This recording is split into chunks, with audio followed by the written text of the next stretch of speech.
নমস্কার, আজকে আমি আপনাদের সরষে বাটা রেসিপি দেখাবো। প্রথমে আমি বাটা মাছটাকে ভালো করে ভেজে নেব।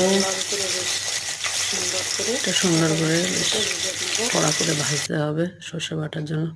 তারপর তো এই তেলের মধ্যে তেজপাতা, শুকনো লঙ্কা আর কালো জিরে দিয়ে দেবো।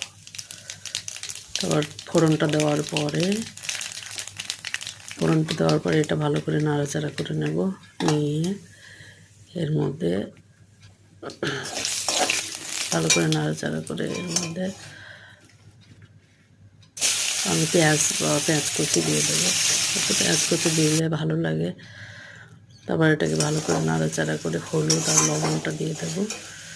দেওয়ার পরে আমি এটাতে জল দিয়ে দেবো। জল দেওয়ার পরে এটা একটু ভালোভাবে ফুটে উঠবে।